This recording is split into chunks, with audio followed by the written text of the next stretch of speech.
ನಮಸ್ಕಾರ ದೇವರು. ಬೆಳಗ್ಗೆ ಎದ್ದು ಗ್ಯಾರೇಜ್ ಕಡೆ ಹೊರಟೆ. ಆಲ್ರೆಡಿ ನಮ್ಮ ಹುಡುಗ ಕೆಲಸ ಸ್ಟಾರ್ಟ್ ಮಾಡಿದ್ದ. ಅವ್ನಿಗೊಂದು ನಮಸ್ಕಾರ ಹೇಳ್ಬಿಟ್ಟು ನಾನು ಅವನ ಜೊತೆ ಜಾಯ್ನ್ ಆದೆ. ಇಬ್ಬರು ಸೇರ್ಕೊಂಡು ಒಂದು ಗಾಡಿ ಇಂಜಿನ್ ಬಿಚ್ಚಿದ್ವಿ. ನಮ್ಮ ಹುಡುಗ ಒಂದೊಂದು ಐಟಮ್ನ ಬಿಚ್ಚಿಬಿಟ್ಟು ಸೈಡಲ್ಲಿ ಇಡ್ತಾ ಇದ್ದ. ಬಟ್ ನಾನು ಅದರಲ್ಲಿರೋ ಒಂದು ಪಾರ್ಟ್ನ ಎತ್ಕೊಂಡು ದೊಡ್ಡ ಸೈಂಟಿಸ್ಟ್ ಥರ ರಿಸರ್ಚ್ ಮಾಡ್ತಾ ಇದ್ದೆ. ಏನು ಅರ್ಥವೇ ಆಗ್ತಿಲ್ವೇ ಈ ಕೇಸು? ಏನಿದು ಏನೋ ಗೊತ್ತಾಗ್ತಿಲ್ಲಪ್ಪ, ಗೊತ್ತಿಲ್ಲ, ಈ ಅರ್ಥ ಆಗ್ತಿಲ್ಲ ನನಗೆ. ಎಷ್ಟು ತಿರುಗಿಸಿ ನೋಡಿದ್ರು ಅದೇನು ಅಂತ ನನಗೆ ಕೊನೆಗೂ ಅರ್ಥನೇ ಆಗಲಿಲ್ಲ. ಕೊನೆಗೆ ನಮ್ಮ ಹುಡುಗ ಹಣ ಲೇತ್ಗೆ ಐಟಮ್ ಕೊಡಬೇಕು ಬಾ ಅಂತ ಕರೆದ. ಎಲ್ಲ ಐಟಮ್ನ ಬಾಕ್ಸಲ್ಲಿ ಜೋಡಿಸ್ಕೊಂಡು ಅಲ್ಲಿಂದ ಲೇತ್ ಕಡೆ ಹೊರಟ್ವಿ.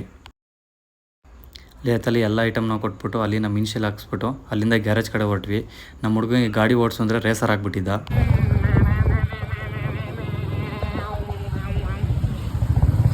ಆಮೇಲೆ ಒಂದು ಗಾಡಿ ಸರ್ವಿಸಿಗೆ ಬಂದಿತ್ತು. ಆ ಗಾಡಿ ಸರ್ವಿಸ್ ಮಾಡಿಬಿಟ್ಟು ಹಂಗೆ ಮನೇಲಿ ನೀರು ಖಾಲಿ ಆಗಿತ್ತು, ನೀರು ತರೋಕ್ಕೆ ಅಂತ ಹೋದ್ವಿ. ನೀರು ತೊಗೊಂಬಂದು ಮತ್ತೆ ಗ್ಯಾರೇಜ್ ಹತ್ರ ಬಂದ್ವಿ.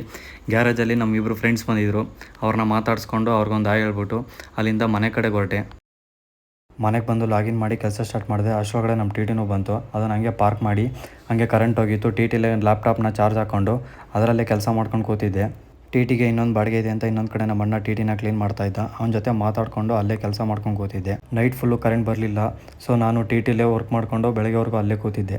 ಇದಾಗಿತ್ತು ನನ್ನ ದಿನ. Thank you. ಇಷ್ಟು ಹೇಳೋಕ್ಕೆ ಇಷ್ಟಪಡ್ತೀನಿ. ಓಕೆ ಫ್ರೆಂಡ್, ಬಾಯ್.